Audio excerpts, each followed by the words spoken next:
The roast was going cold, but nobody at the Kavanaugh table noticed. They were busy carving me. "A teller, Mara? Really?" Dad said, voice dry with disdain as he sawed at his meat. 4 years at Wharton to smile at deposit slips. I sipped the Bordeaux I'd brought, unremarked, of course, and let it coat my tongue. At 32, I'd learned silence survives Sunday tribunals. "Your brother's about to make partner," Mom chimed on cue, "and your sister just closed that Miami tower. Ethan the lawyer, Lena the deal-maker, family trophies." "It's actually personal banking advisor," I said, knowing it wouldn't matter. Dad's fork clattered. "Personal banking advisor. Is that supposed to impress anyone? Do you know the looks I get when people ask what my Wharton grad daughter does?" I did, especially from the board of Harbor and Crest Bank, where I supposedly advise walk-ins. The same board that has no idea I control 71% through layered holding companies. "Gerald," Mom warned, but he kept going. "You're a disappointment," he said, pointing his fork. "We paid for potential, not mediocrity." I thought about the file waiting in my real office, the loan application my parents submitted to save their wheezing factory. Tomorrow it would cross the desk of the person who decides major credit exposures. Me. "I'm fine, Dad," I said. "Fine? In that tiny apartment, driving that antique?" "The apartment is a penthouse owned by a shell. The car is camouflage. They don't need those facts. Not yet." I stood. "Keep your phone handy tomorrow. Banks can be strict."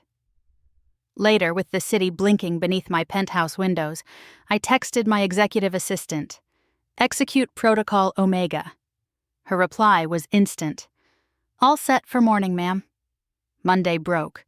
I rode the private elevator, watching the lobby swallow employees who knew me as the quiet advisor on 3.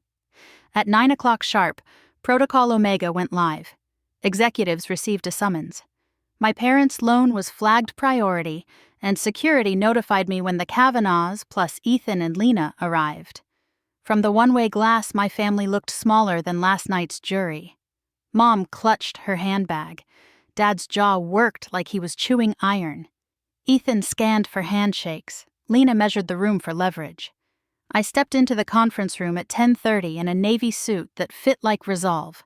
Screens flared to life. A lattice of holding companies, trusts, and vehicles, all sluicing into a single name. Mara Elaine Kavanaugh. The directors rose. "Good morning, Miss Kavanaugh," in a ripple. "Hello, Dad," I said. "Sleep well?" "What is this?" Mom whispered. "This," I said, "is my bank. One of 17. The teller roll a useful front." "That's impossible," Lena said, but her knuckles whitened. I nodded to Janet. Folders slid to every seat. Inside, the real condition of Kavanaugh fabrication. Missed payments, deferred maintenance, hidden debt, also Wilson and Pike, I looked at Ethan, whose partners were candid about your casino math. Funds have been restored. A transfer to Singapore awaits, or the ethics board will. "And Miami," I added to Lena. "Your tower's pro forma doesn't pencil. We withdrew financing to spare the collapse you didn't model." Dad found words. "Given our relationship..." "We underwrite on merit," I said. "Your company doesn't need $2 million. It needs surgery." I pushed a plan across the table. "Restructure under our oversight and survive, or decline and shop other lenders, most of whom I own." Silence is heavier when it finally believes you. We took 20 minutes. They returned with eyes that had finally seen the ledger. "We accept," Dad said. "Under your terms." The signatures were quiet, but the plan wasn't. My team moved through Kavanaugh fabrication like surgeons, redundant lines cut, vendors renegotiated, maintenance finally done. Dad bristled, then learned to ask better questions. He stopped pounding the table and started reading footnotes. Ethan came to my real office a week later, tie neat, conscience frayed. "Singapore?" he asked. "Fresh ocean, stricter laws," I said. "The money's restored. You can restore yourself." He swallowed. "Thank you." "It's not mercy. It's governance." Lena arrived next, equal parts perfume and storm. "You humiliated me."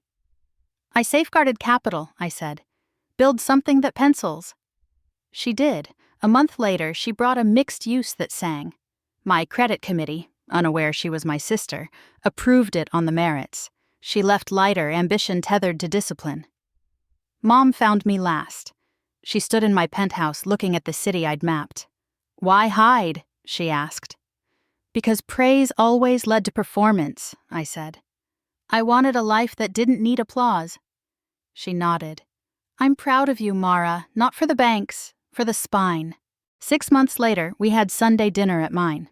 No trophies, no rankings. Dad passed bread without advice. Ethan sent photos of hawker stalls and sobriety chips. Lena talked setbacks and load factors. Mom listened. When dishes were cleared, Dad asked, "Any regrets?" I looked at them, their edges sanded but intact.